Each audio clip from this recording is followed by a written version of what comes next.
Hello YouTube, my name is Mel from Mel's Papermates. I'm a 24-year-old cash stuffer and budgeter here on YouTube, and today I wanted to do my October budget closeout. So if this is something that you're interested, please stick around, but I do this for transparency issues, but just for transparency. I'm an engineer by day. I've been cash stuffing and budgeting intently for 2.5 years now, and I'm doing this so that I build good habits and a good relationship with money. So my main goals right now is to pay down my car loan or contribute a good amount of my paycheck towards my car loan to get that down, contribute to my retirement, and also enjoy my money, as you can see by the travel here.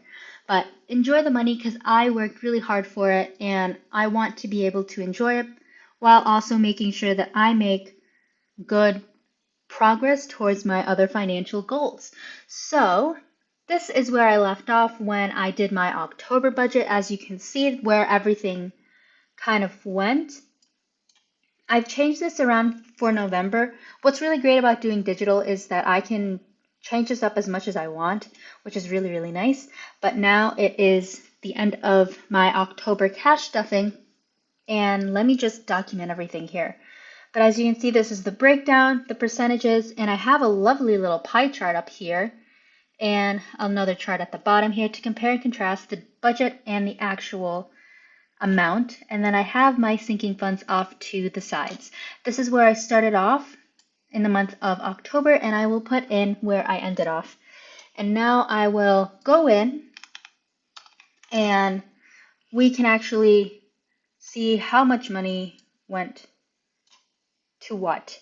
But if this is something you're interested in, please stick around. And if you're a budgeting channel, please let me know in the comments down below so that I can check out your channel and hopefully others can check out your channel as well. Okay, so when it comes to my income, like I said, I'm an engineer. I get paid twice a month. Every single month, no ands, if, or buts. I get paid twice a month for my full time, and I've been playing around with my percentages, and percentages being how much of my money goes to a 401k for my retirement before I even get my money. And to meet my employer match, it is to meet my employer match of 3.5, I need to contribute 7% of my paycheck towards retirement to a 401k. And I've been playing around the percentages, and I've decided on basically putting my contribution to a Roth 401k, and my employer contribution will go toward my traditional. So I contribute to a Roth 401k. My employer contributes to a traditional 401k. So me messing around with my percentages means that my actual number for my paycheck actually dropped. Not a ton, but just enough to make a difference in my budget. So, and that is $2,357.50, $10 lower than my budgeted amount. But that is totally okay. That is totally okay. Don't worry about it. I do have some other things that came in, such as my high yield savings and my other. As you can see in my little note there, I have $622 from my gain sharing. I'm very, very lucky that my company does this, because then I can take some of that money and put it towards my financial goals, furthering me than what I initially thought. And I also completed a savings challenge for the month of October, and I took $30 of my full savings challenge and put it towards my income. I counted it towards my income because that goes somewhere in one of these categories. But I'm going to fill those in a little later because I wanted to show y'all what I do when my actual is different from my budgeted amount. But please know that I do have a bills buffer. So another thing. So October for me was very different in a sense that overspending. So much overspending, I did not budget correctly. But that is okay. As Fidan says, don't worry about it. But my rent was $1,730 instead of $1,720. This is rent, parking, which is at a premium in my location, parking, renter's insurance, and some utilities. So $1,730 for rent, different than my actual rent amount here. Electric, I only paid $37. I paid for last month's electric, but That's okay. $37 for the month of October. Internet was 40, phone was 60. My car loan did get its full $560, and my student loans did get its full 425. My car loan, the minimum is 301, but I like to put in more money. Like I said, I really want to get rid of this car loan. So as you can see, there's a bit of a difference here. There's a bit of a difference. And there's a really big difference in these categories as well. So if I actually take the difference between the two, that's $23. And I usually would take the difference. If I am under what I budgeted, I'll take that amount and put it towards bills buffer. I should take $23 from my electric and put it towards bills buffer, but because I went over in rent, I'm going to take only $13 from electric and put it towards my bills buffer. So $13 goes to that. Okay.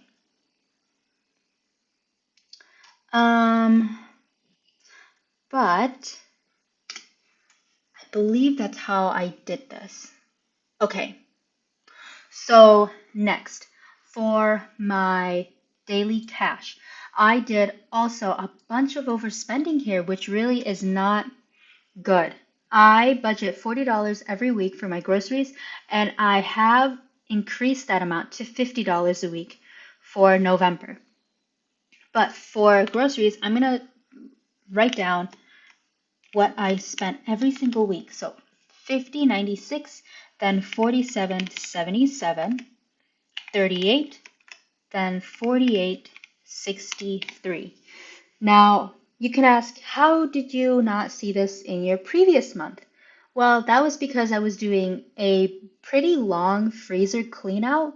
So I was taking a lot of bulk meat from my freezer and putting it, I didn't have to buy that when I was going grocery shopping because I had a lot of overflow in my freezer. But in October, that's when I really started to buy meat again in the store. So that's why all these numbers are a lot higher, and that's why I didn't see this when I was budgeting for October. So I spent $185 in groceries, so I went over budget. Next is gas. Thankfully for gas, I didn't go over. I actually spent only $47.32, but it was $9, then $11, and then $27. Next is eating out. This in total was $95. I do spend a little bit more in eating out. Like if I spent $46 or $36 one week, I'll put $30 coming from daily cash and I'll take $6 from my spending envelope. So there are some weeks where I do spend a little bit more than my budgeted $30 a week. But if I want to spend more than the $30, I will pull from my other categories such as spending or spending in this envelope or from my sinking fund. Same thing goes with my actual daily cash spending envelope. And I spent, $119.85. So $448 is what I spent for my daily cash. But I did go over in groceries, but that is okay because I did pull from my buffer. And so I have a leftover amount of $52, and I took that $52 and put it towards challenges. And I'm pretty sure I generalized challenges. I think I did like $1 savings challenge and other challenges, but I just combined them in one because I don't want to write down how much is going into my $1 because I want to save it as a surprise. So $52 was left over in my daily cash and I put that into challenges. Next is long-term savings. This is pretty standard. 0, 120, 40, 120, 120, and 60. So nothing in there. Normal amounts and such. Okay, so fitness and wellness got only $10 because that put it to its $300 like cap, and I want to cap it at $300. Memberships got $30, and that is it for monthly. This is my fun monthly expenses. For retirement, I do $25 to my Roth IRA every single week and $15 towards my brokerage. I treat my brokerage like future long-term savings. And there's an asterisk because this is an automated transaction and I actually don't do anything except set it up in the beginning of the quarter. Okay, for my short-term savings, this got its $450, car got its $240, and my friend's wedding got $120. And I am left with $45. I wonder where that came from. I'm left with 45. Let me go through. Let me pause and just try to figure out where the difference was. I found it. It's my brokerage. Okay, this actually is supposed to be 60, and that should fix it. Now I am back to $0. And also, I forgot to mention, I am zero-based budgeting. So I like my numbers to be at 0 at the very end. So I did have some other income come in, $100 from my high yield savings, and as you can see, $622 and $30 from bonus and my savings challenge. So I'm going to start with my high yield savings. I have a envelope called Extra Week, and this is actually supposed to be for November. So Extra Week is for those 5-week months, which November will be one. And I don't have enough money for it yet. So I'm going to put $70 to make sure that I'm fully funded for November. And that money is going to be used for my daily cash envelopes. So $70 is going into there from my high yield savings payout, and the rest of it is going to go into my bills buffer. But, what I think what I actually ended up doing is taking some money.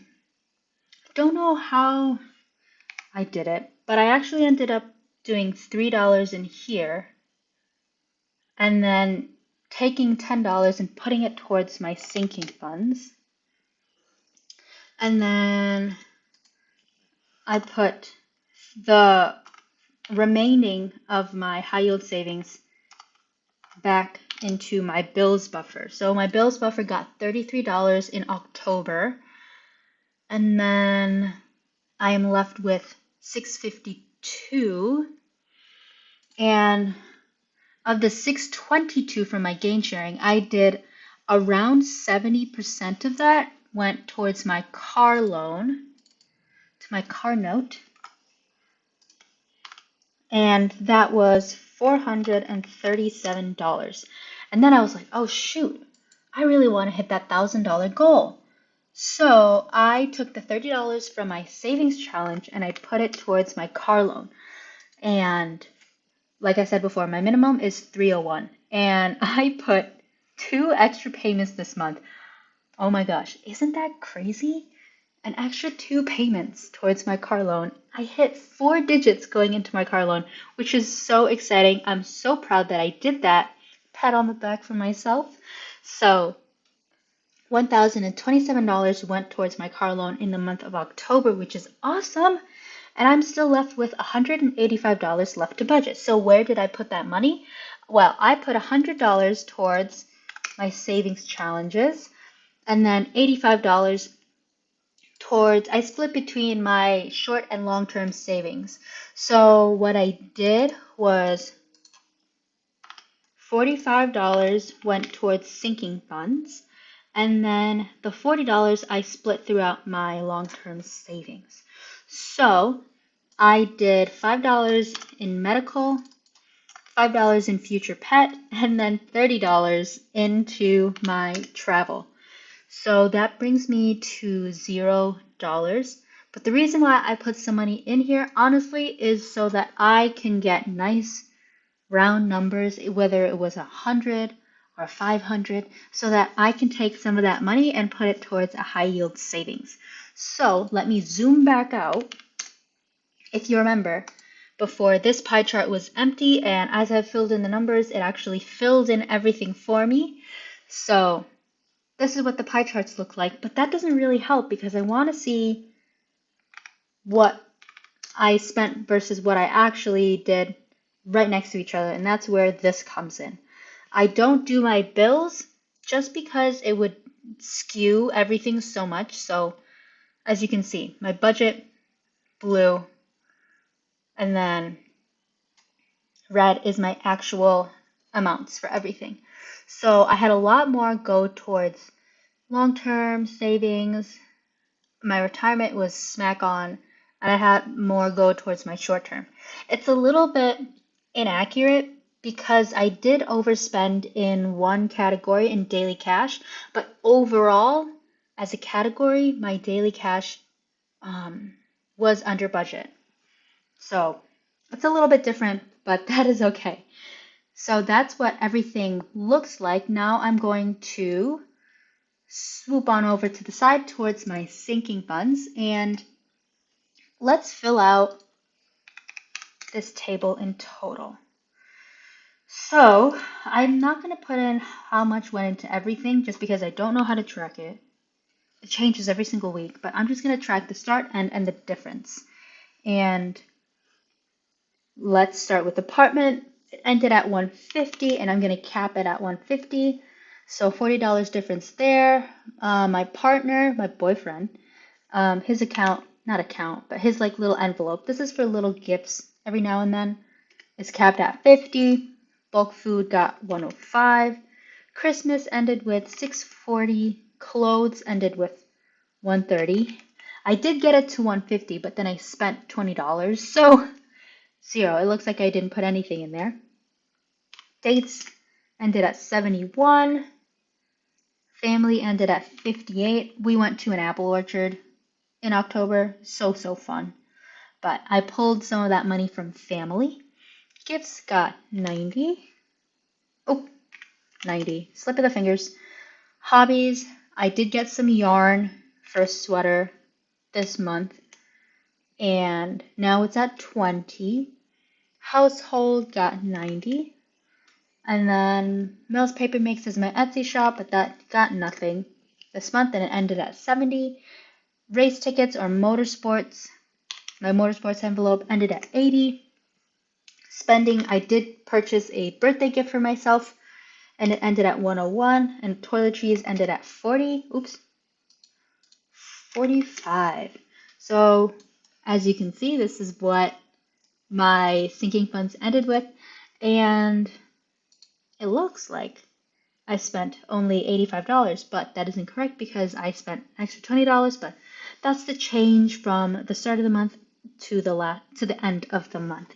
So let me zoom back out once more, and now everyone can see where my money went from my job. And if you have any questions, let me know. But I believe if you want I don't know how I set this up, but I'm pretty sure I have a template like this in my Google Drive that you can check out if you want. And that Google Drive link is in my description. I also have one where it's a actual budget sheet that you can write in, you can print and write in. And that's also in my Google Drive. So check it out if you're interested. But thank you so much for watching this video. I hope this video helped you out if you had any questions. And if you want to get into budgeting but not really sure how people set everything up, just know that this took time for me to build up. When I first started, I only had my bills, my daily cash, and like my long-term savings. That was all I had, really. I never had extra retirement. I had some sinking funds, probably had like 4 sinking funds, but I did not start out like this. This is something that has changed and evolved with me throughout the years. So if you want to start, please go ahead and start. I have a starting off point, like I said, in my Google Drive, but start it if you want. It'll really help you be aware of your financial habits and hopefully it can help you create good financial habits. But my rant over. Thank you so much for watching my video. I really hope you enjoyed it. Please check my channel if you want to see me cash stuff my November or how I cashed off October's numbers. But I will see you in my next video. Bye!